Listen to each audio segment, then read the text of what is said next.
போதும் சிங்கள பேரினவாதம் தான் நம்மளை ஆளப்போகின்றது. இருந்த போதும் நாங்கள் தனித்துவமானவர்கள்ன்றதை தெரிவிப்பதற்காக எங்களுடைய வேட்பாளர்களை வெற்றியடைய செய்து நாடாளுமன்றத்திற்கு அனுப்பி கொண்டிருக்கிறோம் அப்படின்றத இலங்கையில் இருக்கக்கூடிய தமிழ் மக்கள் அறிந்திருக்கிறார்கள். அறிந்துதான் இவ்வளவு காலமா வாக்களிச்சிருக்கிறார்கள். என்னுடைய கேள்வி என்பது, இந்த புரிதலை தாண்டி இன்னைக்கு வேறொரு நம்பிக்கை அங்க இருக்கக்கூடிய தமிழ் மக்களுக்கு உதித்திருக்கிறதா? அந்த நம்பிக்கையை அனுரா திசாநாயக்கா தலைமையிலான இந்த கூட்டணி தமிழ் மக்களுக்கு வழங்கி இருக்கிறதா? அந்த இனக்கொலை போரை நடத்திய ராஜபக்சேயை தூக்கி பிடித்த கட்சி தான் ஜேவிபி. 2005 தேர்தல்ல ஜேவிபியும் ஹேல உரிமையாவும் சேர்ந்துதான் ராஜபக்சேயை தூக்கி பிடிச்சாங்க. ராஜபக்சேயினுடைய படையில சேர்க்கிறதுக்கு சிங்கள இளைஞர்கள் முன்வராத போது இதே அனுரகுமாரா தான் சிங்கள இளைஞர்களை திரட்டி கொடுத்தார். இந்திய இலங்கை ஒப்பந்தத்தின்படி வடக்கு கிழக்கு இணைக்கப்பட்டது போது அதை எதிர்த்து நீதிமன்றத்திற்கு போய் அதை நீக்கம் செய்ய வைத்ததும் இதே ஜேவிபி தான். ஆழிப்பேரலையின் போது தமிழ் மக்களுக்கு உதவி கிடைப்பதற்கான பீட்டோம்ஸ் அமைப்பு உருவாக்கப்பட்ட போது பீட்டோம்ஸ் அமைப்புக்கு உதவக்கூடாதுன்னு தடுத்ததும் இதே ஜேவிபி தான். எல்லாமே தமிழ் மக்களுக்கு தெரியும். பழைய சிங்கள அரசு ஒழிந்து ஒரு புதிய சிங்கள தலைமை வருது, வேணுமா வேண்டாம்? இந்த கேள்விக்கு தமிழ் மக்கள் விடையளித்திருக்கிறார். அப்படிதான் நம்ம புரிந்து கொள்ளணும். இது நிலை இல்லை. நீங்க எப்ப பார்க்க போறீங்க? இந்த விரைவில் மாவீர் நாள் வரப்போகுது. தமிழகத்தில் என்ன நடக்குதுன்னு பாருங்க. ஏற்கனவே மைத்ரிபாலாவை இந்த தமிழ் மக்கள் வெற்றி பெற வச்சாங்க. இதே ரணிலை வெற்றி பெற வச்சாங்க. எதிர்கட்சியாக சம்பந்தர் தலைமையிலான 10 உறுப்பினர்களை கொண்ட கட்சியை ராஜபக்சே ஒத்துக்கிட்டார். அவங்களுக்கு பெரும்பான்மை இருந்தும் கூட தமிழர்களை உள்ள கொண்டுட்டு வரணும் என்று அவங்களை எதிர்கட்சியெல்லாம் ஒத்துக்கிட்டாங்க. ஆனா எதுவுமே நடக்கல. நல்லாட்சின்னாங்க, புதிய அரசமைப்பு சட்டம்னாங்க, இந்த தீபாவளிக்குள்ளன்னாங்க, இந்த பொங்கலுக்குள்ளன்னாங்க, இதோ விடுதலைன்னாங்க. அசையவே முடியல. என்ன காரணம்னா, அரண்சை நண்பர்களுக்கு வணக்கம். அரண்சை ஊடகம் சுயேட்சையாக இயங்குவதற்காகவே உருவாக்கப்பட்டது. நாம் செய்கிற வேலை உண்மையிலேயே மக்களுக்காக செய்கிறோம் என்பதை நீங்கள் நம்பினால், வாய்ப்பு இருந்தால் இந்த ரேசர் பே QR கோடுக்குள்ளே நீங்கள் அதை ஸ்கேன் பண்ணி எங்களுக்கு உங்களால் இயன்றதை விருப்பம் இருந்தால் ஆதரவு தெரிவிக்கலாம். வணக்கம், இது அரண்சை. நான் ஹசீப். இன்று நம்மோடு தமிழ் தேசிய விடுதலை இயக்கத்தினுடைய பொதுச் செயலாளர் தோழர் தியாகு இணைந்திருக்கின்றார். அவரை வரவேற்போம். வணக்கம். வணக்கம். இலங்கையில நடந்து முடிந்த நாடாளுமன்ற தேர்தலுடைய முடிவுகள் ஒரு மிகப்பெரிய ஆச்சரியத்தை ஏற்படுத்தி இருக்கு அப்படின்னு கூட சொல்லலாம். ஏனென்றால் தனி ஈழத்திற்கு ஆதரவான அந்த போராட்டத்தை எதிர்த்த, சிங்கள பேரினவாதத்தை ஆதரித்த ஜேவிபி என்று அழைக்கப்படக்கூடிய மக்கள் விடுதலை முன்னணி, அந்த கட்சியினுடைய தலைமையிலான கூட்டணி தமிழ் மக்களோடு ஆதரவோடு மிகப்பெரிய வெற்றியை பெற்றிருக்கு. முதற்கட்டமாக இந்த வெற்றியை நீங்க எப்படி பார்க்கிறீங்க? 2-3 முறை கட்டுரைகள் எழுதியிருக்கிறேன் இவருடைய வெற்றி உறுதி என்று. அதுவும் அதிபர் தேர்தல் முடிந்ததற்கு பிறகும் எழுதினேன். ஏற்கனவே கருத்து கணிப்புகளும் அவ்வாறுதான் சொல்லுச்சு. அறகலைய போராட்டத்தினுடைய தொடர்ச்சியாக சிங்கள மக்கள் எழுச்சியினுடைய அடையாளமாக அந்த சிங்கள தலைமைகள், பழம்பெருச்சாளிகள், அவர்களுக்கு எதிரான ஒரு இளம் தலைமையாக ஜேவிபி, இப்ப அது புது பேர்ல NPP, நேஷனல் பீப்புள்ஸ் பவர், தேசிய மக்கள் சக்தி என்ற பெயரில் அது காட்சியளித்தது. அது மிகப்பெரிய வெற்றி பெறப்போகிறது என்பது எதிர்பார்த்த ஒரு செய்தி தான். தமிழ் மக்களை பொறுத்த வரைக்கும் அவர்கள் இந்த சிங்கள மக்களுடைய போராட்டத்தில் முனைப்போடு பங்கேற்கவில்லை. ஆனால் அதே நேரத்தில் சிங்கள தலைமைகளுக்கு ஒரு மாற்று தலைமையை தமிழ் மக்களிடம் தேடி கிடைக்கவில்லை. ஏன்னா தமிழ் மக்களுடைய இந்த இனவழிப்புக்கு எதிராக நீதி கோருகிற அந்த போராட்டத்திற்கு ஒரு உறுதியான தலைமை தாயகத்தில் ஏற்படல. புலம்பெயர் தமிழகத்தில் இருக்குது, தமிழகத்தில் அந்த தெளிவு இருக்குது. ஆனா தாயகத்தில் அது ஒரு குழப்பமான நிலைமை. அவ்வப்போது சில பொது தலைமைகள் உருவாகும், பொது இயக்கங்கள் நடக்கும். அந்த அறகலைய போராட்டம் போல தமிழர்கள் மத்தியில பொத்துவில் புலிகண்டி நடைப்பயணம் ஒரு பெரிய போராட்டமாக நடந்துச்சு. எழுக தமிழகம், எழுக தமிழ் என்ற ஒரு இயக்கம் நடந்துச்சு. அதெல்லாம் நீடிச்சு நிலைக்கல. சுலபமாக இந்த பதவி அரசியல் அது கரைஞ்சு போச்சு.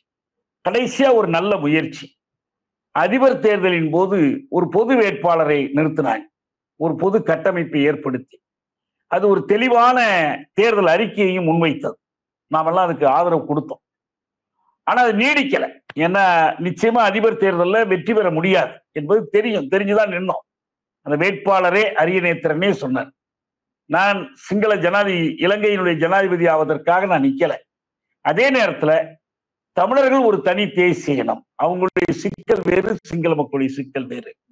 உலகத்திற்கும் தென்னிலங்கைக்கும் இந்த உண்மையை உணர்த்துவதற்காக போட்டியிடுறேன்னு சொன்னார். ஆனா அவர் மிகப்பெரிய வெற்றி பெற முடியவில்லை.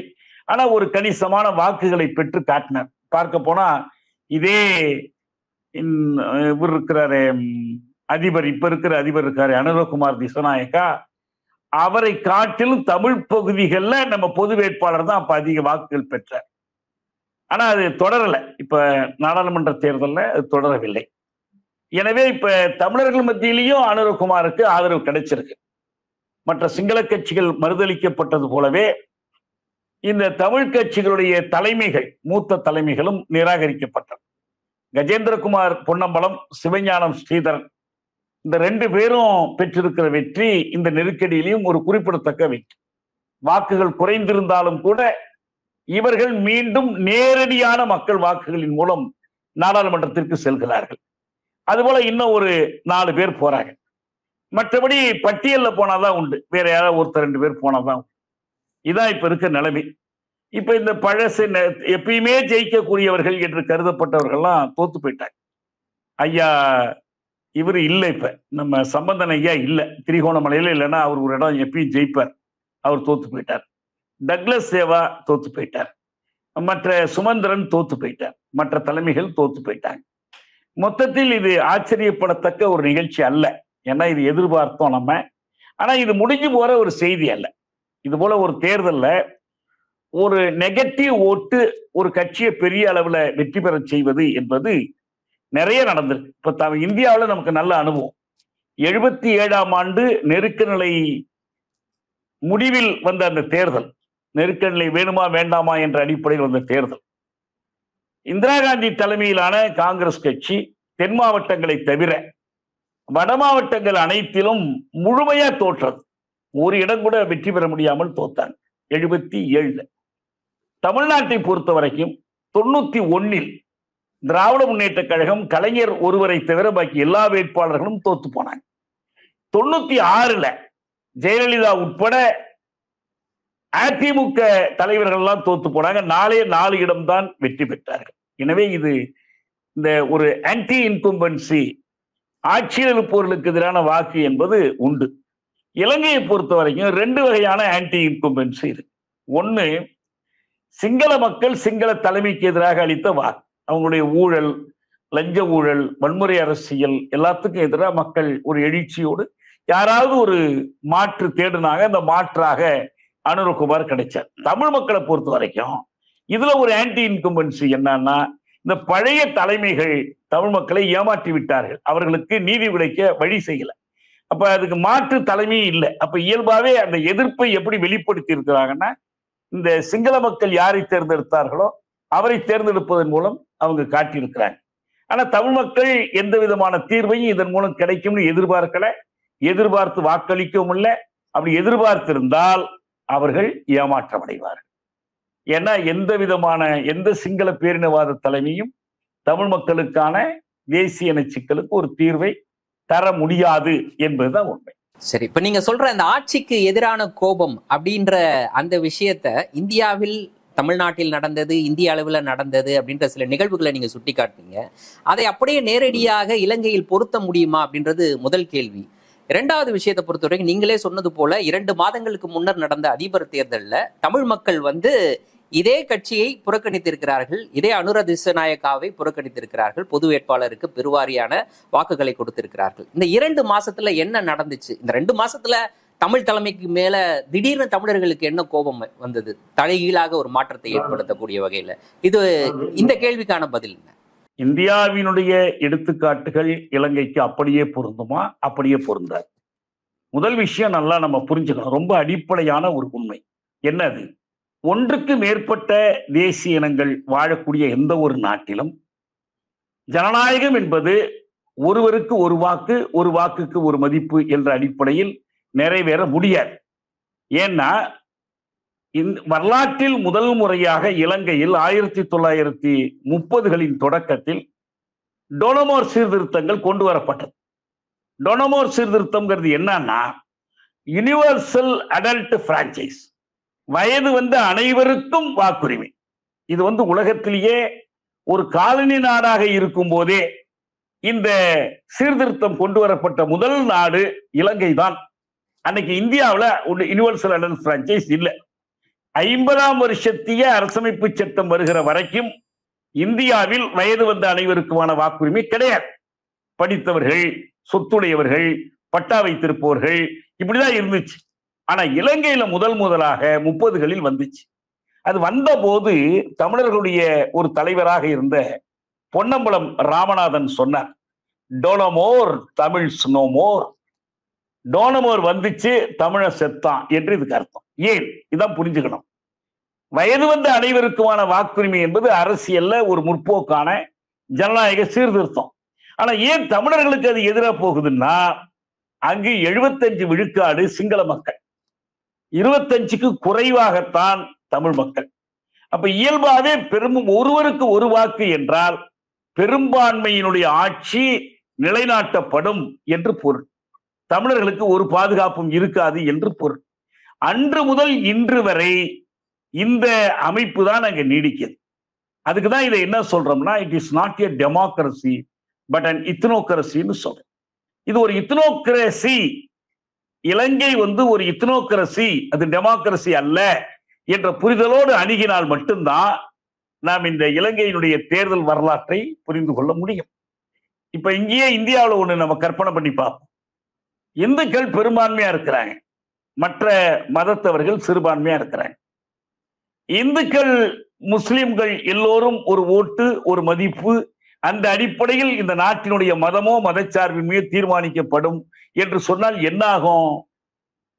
இந்து பெரும்பான்மை தான் தொடர்ந்து வெற்றி பெற முடியும், அவங்க தான் ஆட்சி நடத்த முடியும். மதச்சார்பின்மை அல்லது சிறுபான்மையினருடைய உரிமை என்பதெல்லாம் மதிக்கப்படாது. இப்ப இங்க அதனாலதான் ஒரு சமயச்சார்பற்ற ஆட்சி என்று பெயர்களுக்காவது இருக்கிறதுனாலதான் இது ஒரு ஜனநாயகமா நீடிக்கிறது. இந்த ஜனநாயகத்தை இனநாயகமாக, ஒரு இத்னோக்ரஸியாக, ஒரு மதச்சார்பு ஆட்சியாக மாற்றுகிற முயற்சி தான் RSS முயற்சி. அதைத்தான் நாம் எல்லாம் எதிர்க்கிறோம். இலங்கையில அந்த டோனமோர் சீர்திருத்தம் தொடங்கி இத்னோக்ரஸி வந்துச்சு. இதை உணர்ந்து பிரிட்டிஷார் என்ன பண்ணாங்கன்னா, அவங்களுக்கு ஒரு அரசமைப்பு சட்டத்தை இயற்றினாங்க. அதுக்கு பேரு சோல்பரி கான்ஸ்டிடியூஷன் பேர். சோல்பரி சட்டம் என்ன சொன்னுச்சுன்னா, அதனுடைய 27வது உறுப்பில் ஒரு துணை பிரிவு என்ன சொன்னுச்சுன்னா, இலங்கை நாடாளுமன்றம் சிறுபான்மையினர் நலனுக்கு பாதகமான முடிவுகளை எடுக்க முடியாது, சட்டங்களை இயற்ற முடியாது என்று எழுதி வச்சாங்க. ஏன்? எப்படி இருந்தாலும் இலங்கை நாடாளுமன்றத்துல சிங்களர் தான் பெரும்பான்மை, பௌத்த சிங்களர் தான் பெரும்பான்மை. எனவே மதம்னு பார்த்தா கிறிஸ்தவம், இஸ்லாம், இதுக்கெல்லாம் இது எதிராக, இந்து எல்லாத்துக்கும் எதிராக இருக்கும். தேசிய இனம்னு பார்த்தா தமிழர்கள் சிறுபான்மை. எனவே சிறுபான்மை என்ற முறையில சிறுபான்மை மதங்கள், சிறுபான்மை இனங்கள், இவங்களுடைய நலனுக்கு எதிரான சட்டங்களை இலங்கை நாடாளுமன்றம் இயற்ற முடியாது. இதான் சோல்பரி கான்ஸ்டிடியூஷன். அதையும் மீறித்தான் 56ல தனிச்சிங்கள சட்டம் கொண்டு வந்தாங்க. அப்ப ஒரு வாய்ப்பு இருந்துச்சு, என்னன்னா பிரைவி கவுன்சில்னு சொல்லி. ஏன்னா இலங்கை 48 பிப்ரவரி 4ஆம் தேதி டொமினியனை தான் மாறுனுச்சு. முழுமையான இறைமையுள்ள ஒரு குடியரசா மாறல. டொமினியன்னா என்ன அர்த்தம்? அவங்களுக்கு சுப்ரீம் கோர்ட்டுக்கு பதில் கொழும்புல இருக்கிற பிரைவி கவுன்சில் வரைக்கும் அப்பீல் பண்ணலாம். சில தமிழ் ஊழியர்கள் இந்த தனிச்சிங்கள சட்டத்தினால் பாதிப்படைந்தவர்கள் அங்க போய் நீதி பெற்றுக் கொண்டு வந்தாரு. தனி ஆட்களுக்கு நீதி கிடைத்ததை தவிர தமிழ் இனத்திற்கு நீதி கிடைக்கல. ஆனா இந்த பிரைவி கவுன்சில் இது போன்ற தொல்லைகள் சிங்கள பேரினவாத அரசுக்கு இடையூறா இருக்கிறதுனாலதான் பண்டாரநாயக்கா, சிறிமா பண்டாரநாயக்கா ஆட்சிக்கு வந்ததற்கு பிறகு 72ல் அவங்க என்ன பண்ணாங்கன்னா ஒரு புதிய அரசமைப்பு சட்டத்தை கொண்டு வந்தாங்க. அதுதான் ஸ்ரீலங்கன் ரிப்பப்ளிக்குக்கான ஒரு அரசமைப்பு சட்டம். அந்த அரசமைப்பு சட்டம் என்ன சொன்னுச்சு? Sinhalese shall be the official language ன்னு சொல்லுச்சு. The state shall give utmost importance to the Buddhist religion. புத்த மதத்திற்கு அரசு முன்னுரிமை கொடுக்கும் என்று சொன்னுச்சு. அப்புறம் 2வது உறுப்பு என்ன சொன்னுச்சு? இன்னைக்கும் அதே தான் இருக்கு. இலங்கை அரசமைப்பு சட்டத்தினுடைய 2வது உறுப்பு, The Republic of Sri Lanka shall be a unitary one என்று சொல்லிடுச்சு. ஒற்றை ஆட்சி தான். இது 72ஆம் வருஷத்திய அரசமைப்பு சட்டம். இந்த அரசமைப்பு சட்டத்தை இயற்றுவதில் தமிழர்களுக்கு எந்த பங்கும் இல்லை. ஏன்னா தந்தை செல்வா தலைமையில தமிழ் உறுப்பினர்கள் வெளிநடப்பு செஞ்சு வந்துட்டாங்க. அவங்க வந்த இடம் சென்னைக்கு வந்தாங்க, பெரியாரை பார்க்க வந்தாங்க, கலைஞரை மற்ற. ஏன்னா எதுக்கு சொல்ல வர்றேன்னா, இந்த 72ஆம் வருஷத்திய அரசமைப்பு சட்டம் திருத்தப்பட்டு புதிய அரசமைப்பு சட்டம் இவரு ஜெயவர்தனா கொண்டுட்டு வந்தார். அதுக்கு பிறகு அது அதிபர் ஆட்சியா நாடாளுமன்ற ஆட்சியா என்று மாறி மாறி விவாதம் நடக்குது. இப்ப அனுரகுமார் தேர்தலில் உறுதி கொடுத்திருக்கிறாரு, அதிபர் ஆட்சியை நீக்கிட்டு நான் நாடாளுமன்ற ஆட்சி கொண்டு வருவேன். அதிபர் ஆட்சியாக இருந்தாலும் அது சிங்கள ஆதிக்கம் தான், நாடாளுமன்ற ஆட்சியா இருந்தாலும் அது சிங்களவர் ஆதிக்கம் தான். சிங்கள மக்களுக்கு தான் அதெல்லாம் முக்கியம். தமிழ் மக்களை பொறுத்த வரைக்கும் அவங்க நிரந்தரமாக இரண்டாம் தர குடிமக்களாக இருப்பார்கள். தேசிய ஒடுக்குமுறையை தீர்க்க முடியாது. இதைத்தான் நம்ம சொல்றோம். ஒரு தேர்தல் மாற்றத்தின் மூலமெல்லாம் இந்த மாற்றத்தை கொண்டு வர முடியாது. சரி, ஓகே. நீங்க சொல்லுவது வைத்து பார்க்கும் பொழுது மக்கள் இதை ஏற்கனவே அறிஞ்சுதான் இருக்காங்க. ஏன்னா 2 மாசத்துக்கு முன்னாடியும் கூட அவர்களிடம் வாக்கு கேட்ட பொது வேட்பாளர் நான் அதிபராக முடியாது அப்படின்றத சொல்லிதான் அவங்க கிட்ட வாக்கு கேட்கிறாரு. மக்கள் அதை அறிந்துதான் அவருக்கு வாக்கு போடுறாங்க. அவங்க இதை காலங்காலமாக இப்படித்தான் வாக்களிச்சுட்டு வராங்க. அது மக்கள் அறிந்துதான் இருக்காங்க. பட் அந்த புரிதலையும் தாண்டி இன்னைக்கு நாங்கள் தனித்துவமானவர்கள், இவ்வளவு விஷயம் இருக்குது. இப்ப நீங்க சொன்னீங்களா, இந்த வரலாறை மக்கள் தெளிவாக அறிந்திருக்கிறார்கள். நாம பெரும்பான்மை கிடையாது, எப்போதும் சிங்கள பேரினவாதம் தான் நம்மளை ஆளப்போகின்றது. இருந்த போதும் நாங்கள் தனித்துவமானவர்கள்ன்றதை தெரிவிப்பதற்காக எங்களுடைய வேட்பாளர்களை வெற்றியடைய செய்து நாடாளுமன்றத்திற்கு அனுப்பி கொண்டிருக்கிறோம் அப்படின்றத இலங்கையில் இருக்கக்கூடிய தமிழ் மக்கள் அறிந்திருக்கிறார்கள். அறிந்துதான் இவ்வளவு காலமா வாக்களிச்சிருக்கிறார்கள். என்னுடைய கேள்வி என்பது, இந்த புரிதலை தாண்டி இன்னைக்கு வேறொரு நம்பிக்கை அங்க இருக்கக்கூடிய தமிழ் மக்களுக்கு உதித்திருக்கிறதா? அந்த நம்பிக்கையை அனுரா திசாநாயக்கா தலைமையிலான இந்த கூட்டணி தமிழ் மக்களுக்கு வழங்கி இருக்கிறதா அப்படின்ற ஒரு கேள்வி இருக்குல்ல. நான் மீண்டும் உங்களுக்கு ஒரு ஒப்பீடு சொல்றேன். காஷ்மீர்ல அந்த மக்கள் பல காலம் தேர்தலை புறக்கணித்து கொண்டே இருந்தாங்க. ஒரு கட்டத்துக்கு பிறகு என்னாச்சுன்னா, இந்த சிக்கல் உடனே தீர போறதில்லை. இந்தியா சுலபத்துல விட்டு கொடுக்க போறதில்லை, கொடுத்த வாக்குறுதிகளை காப்பாற்ற போறதில்லை. நம்ம காஷ்மீர் தலைவர்களாலையும் அதை மீறி அதை சாதிக்க முடியாது. ஒரு சில இளைஞர்கள் என்ன ஆயுதம் எடுத்து போரிட்டுக்கிட்டு இருக்கலாம், அதெல்லாம் பெரிய அளவுல பாதிப்பை ஏற்படுத்த போறதில்லை இந்தியாவுக்கு. அப்ப அவங்க என்ன முடிவு பண்ணாங்கன்னா, நம்ம ஒரு இராணுவத்தின் காலில் விதிபடுவதை காட்டிலும் ஒரு நம்ம நிலைப்பாடுகளை ஒத்துக்கொள்ளாதவனா இருந்தா கூட தேர்தல்ல ஒரு சிவிலியன் அரசு வந்தால் நம்ம கொஞ்சம் எளிதா இருக்கும்னு கருதி அதுக்கு பிறகு ஏதாவது ஒரு கட்சிக்கு ஓட்டு போட ஆரம்பிச்சாங்க. நீங்க இப்ப சமீபத்தில் நடந்த நாடாளுமன்ற தேர்தல்ல ஒமர் அப்துல்லாவை தோற்கடித்து சிறையில் இருக்கிற இன்ஜினியர் ரஷீதை அந்த மக்கள் வெற்றி பெற வச்சாங்க. ஏன்னா இவரெல்லாம் இந்தியாவுக்கு உடந்தையா இருக்கிறாரு, எனவே இவரை ஜெயிக்க வைக்க வேணாம், ஒரு படிப்பினை கற்பிக்கும். 1.5 லட்சம் ஓட்டுல உமர் அப்துல்லா தோத்து போனார். ஆனா ஒரு மாநில அரசை அமைக்கக்கூடிய அளவுக்கான வலிமை இன்ஜினியர் ரஷீதுக்கோ மற்றவங்களுக்கோ இல்லை. அப்ப என்ன பண்ணாங்க, மாநில அரசை அமைக்கிறது, அதாவது மாநிலமே இல்லை இன்னைக்கு, அது வெறும் யூனியன் டெரிட்டரி. அந்த ஒன்றிய புலத்தினுடைய அரசை தீர்மானிக்க வரும்போது சரி மற்றவங்களோட உமர் இருக்கட்டும் என்று அவரையே மீண்டும் தேர்ந்தெடுக்கிறார். ஏன், உமர் சொல்லக்கூடிய கோரிக்கைகளை ஏற்றுக்கொண்டோ உமரை நியாயப்படுத்தியோ இந்தியாவோடு இணைந்ததை நிரந்தரமா ஏற்றுக்கொண்டோ அல்ல. காஷ்மீருக்கு சுயநிர்ணய உரிமை வேண்டும் என்று கேட்காத ஒரு கட்சியையும் தலைவரையும் ஒரு காலத்துல வாக்கெடுப்பு முன்னணி நடத்தின ஷேக் அப்துல்லாவை ஆதரித்த அதே மக்கள் ஆதரிக்கிறாங்கன்னா என்ன பொருள்? இப்ப உடனே முடியாது. இப்ப நீங்க பாராளுமன்ற தேர்தல்ல தமிழர்கள் ஓரளவுக்கு ஒரு விழிப்படைந்த மக்கள், அறிவார்ந்த மக்கள் அரிய நேத்திரனுக்கு வாக்களித்தார்கள். ஏன்னா தமிழர்கள் எல்லாம் சேர்ந்து ஒரு தெளிவான கோரிக்கையை முன் வச்சிருக்கிறாங்க. உடனே நடக்குதோ இல்லையோ தமிழர்கள் தனியா அடையாளங்காங்க. இப்ப நாடாளுமன்ற தேர்தல் அப்படி அல்ல. நாடாளுமன்ற தேர்தல் என்னாச்சுன்னா இப்பையும் கூட அதே மாதிரி தமிழ் அமைப்புகள் எல்லாம் கூடி சில பொது வேட்பாளர்களை நிறுத்தி இருந்தால் அனுரா இந்த அளவுக்கு வெற்றி பெற்றிருக்க முடியாது. வேறு பல காரணிகள் இருந்தாலும் கூட இந்த அளவுக்கு முடியாது. தமிழர்கள் தங்கள் செல்வாக்கை மெய்ப்பித்திருக்க முடியும். இல்ல இந்த உதாரணத்திலையும் கூட எனக்கு ஒரு கேள்வி இருக்கு. இப்ப நீங்க காஷ்மீர் உதாரணத்தை எடுத்துக்கொண்டால் அங்க என்ஜினியர் ரஷீத் அப்படி இல்லாட்டா உமர் அப்துல்லா அப்படின்ற ஒரு மாற்றத்தை அவங்க தேடி இருக்கிறாங்க. ஆனா அதே காஷ்மீருக்குள்ள நான் உதாரணத்துக்கு ஒண்ணு சொல்றேன், அதே காஷ்மீர்ல காஷ்மீர் பள்ளத்தாக்கு பகுதியில பாஜகவுடைய வேட்பாளர்கள் வெற்றி பெறுவதுக்கு சமமான ஒரு நிகழ்வு இன்னைக்கு இலங்கையில வடபகுதியில் இருக்கக்கூடிய தமிழர்கள் அளித்திருக்கக்கூடிய வாக்கு உணர்த்துக்குது. சோ இதைத்தானே இப்படித்தானே நம்ம கம்பேர் பண்ணணும்.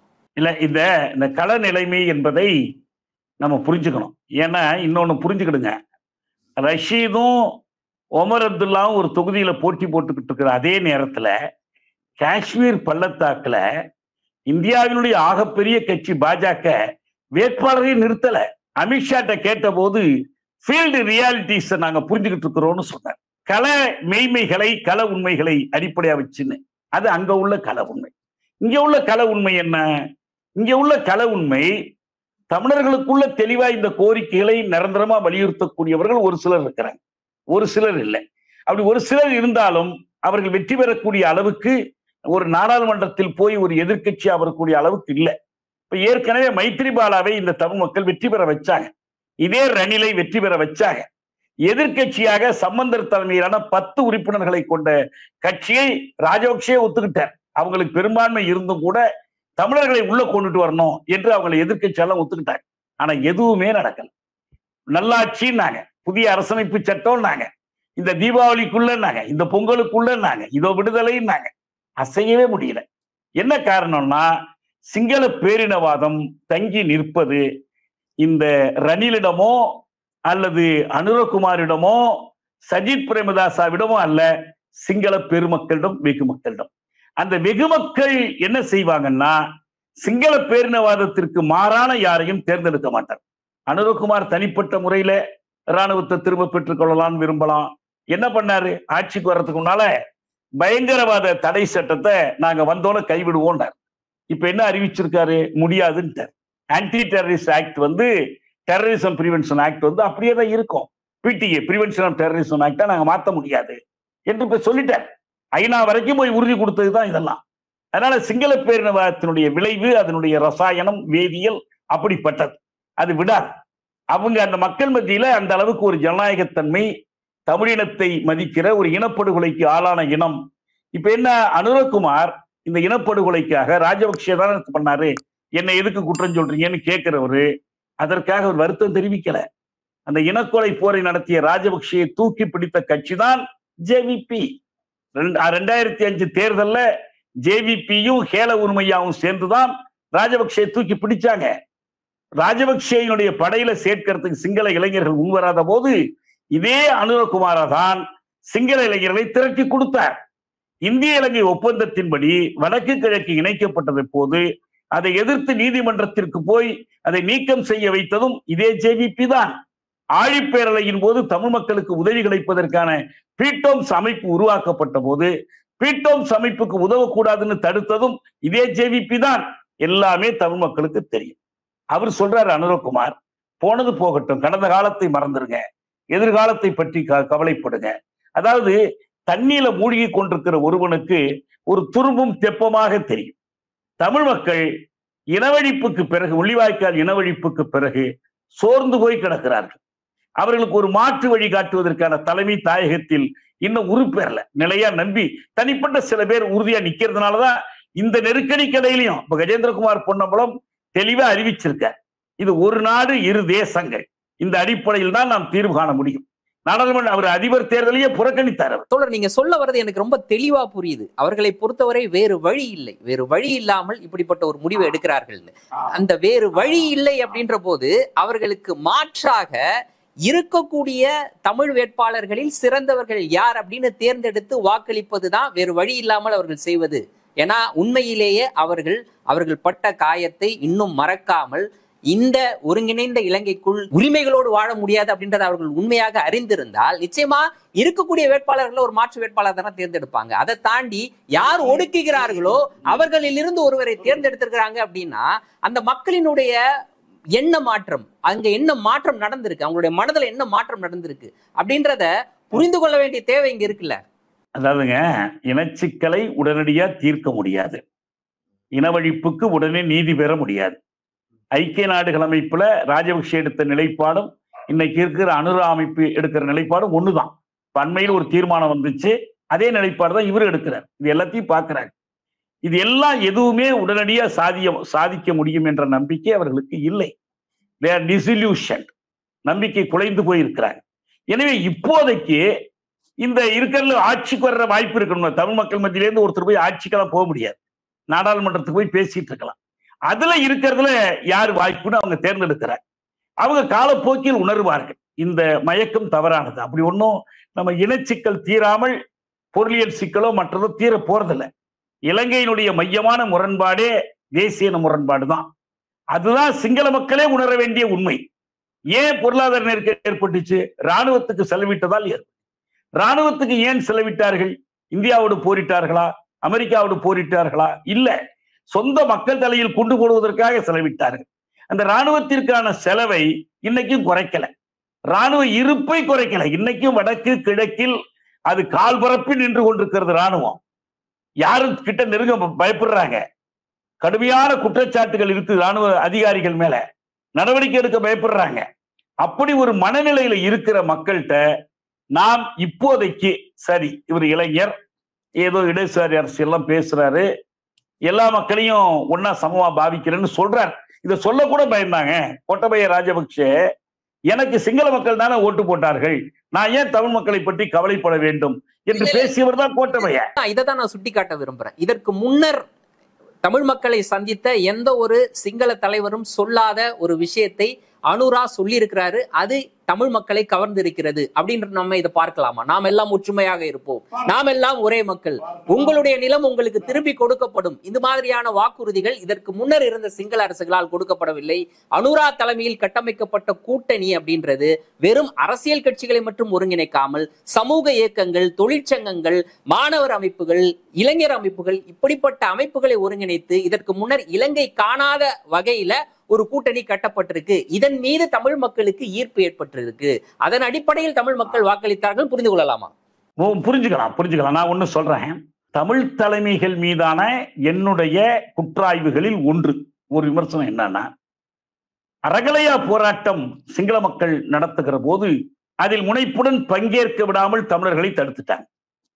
அந்த போராட்டத்தை தமிழர்களும் கையில் எடுத்திருக்கணும், தங்கள் கோரிக்கைகளோடு எடுத்திருக்கணும். அந்த கோரிக்கைகளும் ஒரு பக்கம், IMF தொடர்பாக, அயல்நாட்டு கடன் தொடர்பாக, விலை உயர்வு தொடர்பாக, புது தாராளிய முதலியத்துக்கு எதிராக இந்த போராடும் போதே தமிழ் மக்கள் தங்களுடைய கோரிக்கைகளை இணைத்துக் கொண்டு அந்த போராட்டத்தில் தீவிரமா பங்கேற்கணும். நாங்க சென்னையில ஈழத்தமிழர் வாழ்வுரிமை கூட்டமைப்பு சார்பில் நடத்திய ஒரு மாநாட்டில் அறகலையா போராட்டத்தை வாழ்த்தி வரவேற்று அதை பாராட்டி ஒரு சிறப்பு தீர்மானம் இயற்றினோம். தனியா சிங்கள மக்களுடைய இந்த போராட்டத்தை நாங்கள் வரவேற்கிறோம். ஆனா தாயகத்திலிருந்து தலைமைகள் அப்படி ஒரு அணுகுமுறையை மேற்கொள்ள. நேற்று நீங்க என்ன பண்ணீங்க, நாங்கள் இன அழிப்பு காலான போது என்ன பண்ணீங்க என்று அதை சொல்லி அந்த சிங்கள மக்கள் மீது குற்றஞ்சாட்டி கொண்டிருந்தார். இந்த போராட்டத்தை அங்கீகரிக்க மறுத்தார்கள். ஆனா தமிழ் மக்கள் அதை அங்கீகரிச்சிருக்கிறாங்கன்னு இப்ப தெரியுது நமக்கு. இந்த தலைமைகளை தாண்டி அவங்க அங்கீகரிச்சிருக்கிறாங்க. ஆனா இந்த நம்பிக்கை நிறைவேறணும்னா ஒரே ஒரு வழிதான் இருக்கு. என்ன? அனுரகுமாராவும் ஆளுகிற சிங்கள கட்சியும் அவர்களுக்கு ஆதரவாக இருக்கிற அமைப்புகளும் உலகமே ஒத்துக்கொண்டிருக்கிற ஒரு ஜனநாயக உரிமையை ஒத்துக்கணும். அந்த உரிமை என்ன? தமிழ் தேசிய இனத்தினுடைய சுயநிலை உரிமை. பாலஸ்தீனத்தை ஆதரிக்கிற உலகம் என்ன சொல்லுது? Self determination for Palestine, from the river to the sea, Palestine shall be free, Palestine free என்று முழங்குகிறவர்கள் எல்லோரும் பாலஸ்தீன மக்களின் தேசிய சுயநிலை உரிமையை அங்கீகரிக்கிறார். ஒரே ஒரு கேள்விதான், தமிழர்களின் தேசிய சுயநிலை உரிமையை அனுரகுமார் அவர் சொல்லக்கூடிய மார்க்சியம், அவர் சொல்லக்கூடிய லெனினியம், அவர் சொல்லக்கூடிய இடதுசாரி கொள்கை எல்லாமே ஒத்துக்கொண்டிருக்கிற, சர்வதேச சட்டங்கள் ஏற்றுக்கொண்டிருக்கிற அந்த கோரிக்கையை அவங்க ஆதரிக்கணும். ஒரு பொது வாக்கெடுப்பு நடத்தி அவங்க என்ன வேணாலும் முடிவு பண்ணட்டும். ஒரு காலத்துல சரத் முட்டேத்து வேகமா என்று இலங்கை நாடாளுமன்றத்துல ஒரே ஒரு கம்யூனிஸ்ட் உறுப்பினர் இருந்தார். அவர் நாடாளுமன்றத்தில் பேசினார். தமிழர்களே, திப்பு பேச்சுவார்த்தை பற்றி சொன்னார். தமிழர்களே, நீங்கள் எங்களோடு சேர்ந்து சகோதரர்களாக இருக்கணும், நீங்களும் நாங்களும் சமத்துவமாக இருக்கணும், இந்த முதலாளித்துவ வல்லாதிக்க அமைப்புகளை எதிர்க்கணும் நான் நம்புறேன். ஆனால் இந்த முடிவெடுக்கிற உரிமை உங்களுக்குத்தான் உண்டு, எனக்கு உண்டு இல்லைன்னு பேசினார். உங்களுடைய உரிமையை நான் ஏற்றுக்கொள்றேன்னு பேசினார். இது போல பல உதாரணங்கள் சொல்லலாம். நாகாலாந்து போராளிகளை பார்த்து காந்தி இது சொன்னார், நீங்க தான் முடிவு பண்ணணும் என்று சொன்னார். காஷ்மீருக்கு சொன்னார். இப்ப இந்த உரிமையை அங்கீகரிக்கட்டும். அதுக்கு முன்னால there is no reconciliation without justice. இதான் அடிப்படை உண்மை. அந்த ஜஸ்டிஸ் என்ன வேணும்? 2 லட்சம் பொதுமக்கள் கொலை செய்யப்பட்டிருக்கிறாங்க. 30,000 மேற்பட்ட போராளிகள் களத்தில் உயிர் பலியாயிருக்கிறாங்க. இவர்களுக்கான நீதி ஐக்கிய நாடுகள் அமைப்பு முன்வைத்த அறிக்கைகளின் அடிப்படையிலாவது 2015 தீர்மானம் எண் 30/1 இலங்கை அரசு ஒத்துக்கொண்ட ஒரு தீர்வு என்ன? சிறப்பு தீர்ப்பாயங்களை அமைப்பது, அதில் பன்னாட்டு நிபுணர்கள் பங்கேற்பது, அதன் வழியாக நீதி கிடைப்பது. அதையாவது ஒத்துக்கிறாரா அனுரகுமார்? ராஜபக்சே ஒத்துக்காம போன அதையாவது ஒத்துக்கிறாரா?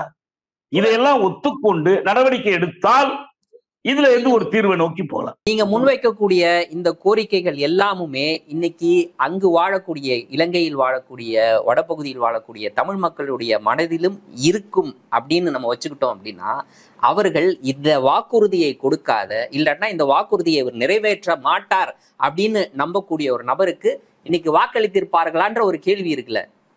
இருக்கு. நான் சொல்றேன் கேளுங்க. தமிழ் மக்கள் மனதில் இது இருக்கா இல்லையா, தமிழ் மக்கள் இதை யோசிக்கிறாங்களாங்கிறதுக்கான பதில் எங்க கிடைக்குதுன்னா, பொத்துவில் பொலிகண்டி யாத்திரையின் போது இதே கோரிக்கைகளை இதே தமிழ் தலைமைகள், இந்த சுமந்திரன் உட்பட எல்லோருமே, இந்த சாணக்கியன் உட்பட எழுப்பினாங்க. ஒண்ணு. ரெண்டாவது, எழுக தமிழ் போராட்டத்தின் போது எல்லா தமிழ் அமைப்புகளும், சேராத தலைவர்கள் எல்லாம் ஒன்று சேர்ந்து இதே கோரிக்கைகளை எழுப்பினாங்க. ஐக்கிய நாடுகள் மனித உரிமை பேரவையினுடைய உறுப்பு நாடுகளுக்கு 7 தலைவர்கள் கையொப்பமிட்டு ஒரு கடிதம் எழுதினாங்க. அந்த கடிதத்தில் இதே கோரிக்கைகளை எழுப்பினாங்க. எந்த மாற்றமும் இல்லை. அந்த கோரிக்கைகள் தான் இப்ப கடைசியா அதிபர் தேர்தலின் போது பொது கட்டமைப்பினுடைய கோரிக்கைகளை எழுப்பப்பட்டுச்சு. இதுல யாரும் தமிழ் மக்களுக்கு மாற்றே இல்லை. ஆனால் இந்த தேர்தலில் அது கேள்வி அல்ல. ஒவ்வொரு தேர்தலையும் நம்ம எப்படி பார்க்கணும்னா, ஒரு அரசியல் போராட்டமாக பார்க்கணும். யாரையோ தப்பு செஞ்சவங்களை தண்டிக்கிறதுக்கோ, நல்லது செஞ்சவங்களுக்கு பரிசு கொடுக்கறதுக்கோ நடக்கிறதல்ல தேர்தல். தமிழ்நாட்டிலையும் சரி, இந்தியாவிலையும் சரி, உலகில் எங்கேயும் சரி. எப்படி பார்க்கணும்? அரசியல் போராட்டத்தினுடைய ஒரு வடிவம் தான் தேர்தல். அந்த அரசியல் போராட்டம் ஒரு வினாவை மையமாக வைத்து இயங்குது. இப்ப போன முறை நாடாளுமன்ற தேர்தல்ல எப்படி இது இயங்குனுச்சு? மீண்டும் மோடி வரணுமா வேண்டாமாங்கிற கேள்வியாக இயங்குனுச்சு. இந்த தேர்தல்ல அப்படி இயங்கல. இயங்கணும்னா என்ன மாதிரி வந்திருக்கணும்? தமிழ் மக்களுக்கான நீதியா, நீதி மறுப்பா? இந்த கேள்வி அங்க மையப்படுத்தப்படவே இல்லை. ஒன்னே ஒண்ணுதான், பழைய சிங்கள அரசு ஒழிந்து ஒரு புதிய சிங்கள தலைமை வருது, வேணுமா வேண்டாம்? இந்த கேள்விக்கு தமிழ் மக்கள் விடையளித்திருக்கிறார். அப்படிதான் நம்ம புரிந்து கொள்ளணும். இது நிலை இல்லை. நீங்க எப்ப பார்க்க போறீங்க? இந்த விரைவில் மாவீரர் நாள் வரப்போகுது. தமிழகத்தில் என்ன நடக்குதுன்னு பாருங்க. அந்த மாவீரர்களை போற்றுறாரா இல்லையான்னு பாருங்க. எல்லா தடைகளையும் மீறி அவங்க அந்த மாவீரர்களை வணங்க போகிறார்களா இல்லையா பாருங்க. திலீபன் நினைவு நாள்ல என்ன செயல்பட்டாங்க? நிச்சயமா நடக்கும். ஆனா தமிழ் மக்கள் இதிலிருந்து பாடம் பெறுவார்கள். இந்த மயக்கத்திலிருந்து விடுபடுவார்கள். தங்களுடைய போராட்டம், தங்களுடைய உறுதிப்பாடு தான் தங்களுடைய உரிமையை மீட்டு கொடுக்கும். ஒரு தேசம் என்ற பெருமையை மீட்டு கொடுக்கும். 30,000 மாவீரர்கள் ஆகுதியான வந்த ஒரு பெரிய எழுச்சியினுடைய பலனை அவர்கள் காண்பார்கள் என்ற நம்பிக்கை எனக்கு இருக்கு. தொடர்ந்து போராடணும். நிச்சயமாக அதே நம்பிக்கையை பதிவு செய்துவிட்டு இந்த நேர்காணலை நிறைவு செய்கிறேன். இன்றைய தினம் எங்களோடு இணைந்து உங்களுடைய கருத்துக்களை பகிர்ந்து கொண்டமைக்கு நன்றி. மிக்க நன்றி. நன்றி. மீண்டும் ஒரு நேர்காணலில் சந்திப்போம். நன்றி நண்பர்களே.